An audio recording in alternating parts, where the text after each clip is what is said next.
They paid off $200,000 in debt without selling their home. The letter arrived on a Tuesday. Marcus Okafor remembers the exact weight of it in his hands. The way the envelope felt too thin to contain the damage inside. It was March 4th, 2019.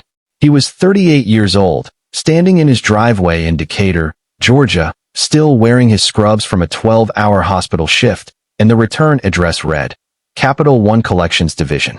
He didn't open it right away. He stood there in the cold, 11:47 at night, his breath making small clouds in the dark, and he thought, if I don't open it, it isn't real yet. He owed $214,300 across 6 accounts, and he had $219 in checking.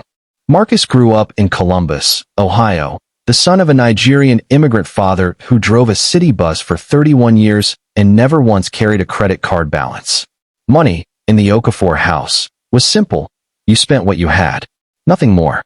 That discipline didn't travel with Marcus when he left for the University of Cincinnati on a partial academic scholarship in 2000.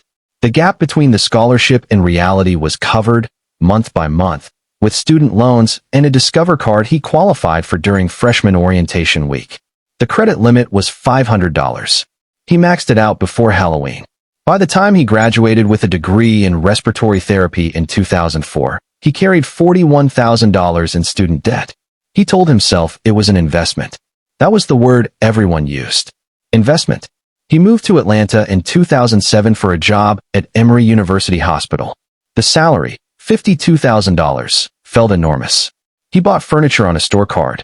He bought a used Nissan Pathfinder on financing because Atlanta requires a car. He bought a house in Decatur in 2011, a 3-bedroom Craftsman for $187,000, because mortgage rates were low and his loan officer told him he qualified, and it just seemed like what adults did. By 2015, he and his wife, Renee, a pre-K teacher earning $38,000, had a daughter named Simone, a second car payment, and a life that looked, from the outside, completely fine.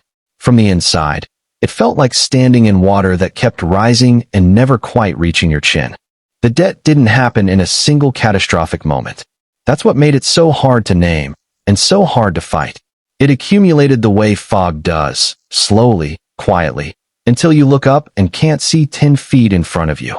By early 2018, Marcus and Renee owed $214,300 in non-mortgage debt, $61,400 in student loans, $38,000 across 4 credit cards, the oldest balance dating back to 2003, $29,700 in a personal loan taken out in 2016 to cover Renee's mother's emergency surgery, $22,000 left on Marcus's Pathfinder, and $63,200 on Renee's Kia Sorento, which they bought new because they thought they deserved something nice. The minimum payments totaled $3,140 a month. Their combined take-home was $6,820. That left $3,680 for a mortgage, groceries, utilities, Simone's daycare, gas, and every other ordinary cost of being alive. They stopped eating out. Then they stopped buying new clothes. Then Renee started buying Simone's shoes at Goodwill, which she didn't mind, except that Simone was 7 and starting to notice things. In October 2018, the hospital shifted Marcus from full-time to a PRN contract, per diem, no guaranteed hours, as part of a broader staffing restructure. His income dropped from $5,400 a month to somewhere between $2,100 and $3,800, depending on the week. There was no warning. There was no severance. There was an HR meeting that lasted 11 minutes. He didn't tell Renee for 4 days. He drove around after shifts, sometimes until 2 a.m., trying to build a number in his head that would make sense of it all. It never did. The numbers didn't lie. They were drowning. That December, they missed a full payment on the Capital One card, then another in January. By the time the collection letter arrived in March, the account had charged off, and the damage to their credit score, which had sat at 714 the year before, was already done. The pivot didn't come from a book, or a podcast, or a seminar. It came from Marcus's coworker, a respiratory tech named Dennis Fry, who was 52, divorced, and drove a 2009 Honda Civic with 180,000 miles on it. Dennis brought lunch from home every single day, a thermos of something and 2 hard-boiled eggs, And one Thursday in April 2019, Marcus finally asked him about it. Dennis told him the Civic would be paid off in August. That after his divorce in 2014, he had owed $109,000. That he had been completely debt-free since February of that year. That he still had his apartment, still had his retirement account, and felt, at 52, like he could finally breathe. He handed Marcus a piece of paper, handwritten, nothing printed, with 6 columns. Every debt, smallest balance to largest. Minimum payment, extra payment, and a projected payoff month for each one. He called it the ladder. He said, "You don't have to climb it fast. You just have to keep climbing."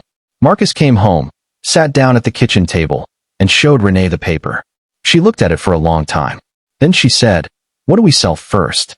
They sold the Kia Sorento for $14,200 in May 2019 and bought a 2012 Honda CR-V with 94,000 miles on it for $7,400 cash. The $6,800 difference went directly to the smallest credit card balance, a $5,900 Citi account that had been sitting at minimum payments for 3 years. It was gone in one afternoon. That was the first time either of them had seen a zero on a debt statement in 11 years. Renee printed it out and taped it to the refrigerator. From there, they built a zero-based budget. Every dollar of their $6,820 monthly income assigned before the month began. They refinanced the personal loan at a lower rate, saving $214 a month. Marcus picked up extra shifts when they were offered, and instead of absorbing the income, they named it immediately debt payment, nothing else. The latter became their shared language. Every Sunday night, they updated the spreadsheet Renee had transferred Dennis's paper into. Some months the progress was $400.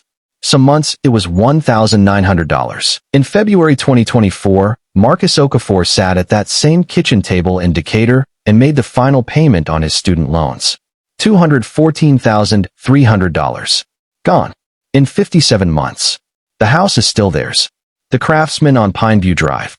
The one with the wide porch and the magnolia in the front yard that Simone likes to climb. They never touched it. Their mortgage balance is $104,000. They are on track to pay it off by 2031, when Marcus will be 50. Their credit scores, Marcus at 748, Renee at 761. Their emergency fund, $18,400 in a high-yield savings account. The first savings they have ever had that didn't feel like a lie. Simone is 12 now. She doesn't buy her shoes at Goodwill anymore, not because they can't afford it, but because they no longer have to calculate whether a $40 purchase will break a carefully built week. That calculation, Marcus says, is the thing he misses least. The mental weight of it. The quiet math that ran underneath every single ordinary moment of their lives for a decade. On the Sunday after the final payment cleared, they took Simone to her favorite restaurant, a Haitian spot in East Atlanta they'd driven past for years but never gone into. They ordered too much food. They did not look at the prices first. It was the smallest possible act of freedom. It was enormous. Marcus and Renee's story is not rare. It is just rarely told dishonestly. If you're sitting inside a number that feels impossible, whether it's $14,000 or $214,000, the latter is real. The math is not magic. It is repetition and time and the decision, made over and over again, to keep going. If this story reached something in you, subscribe to Debt-Free Stories. Every week, a new account. Real people, real numbers, real lives rebuilt. And if you're carrying your own impossible number, leave it in the comments. You don't have to carry it alone.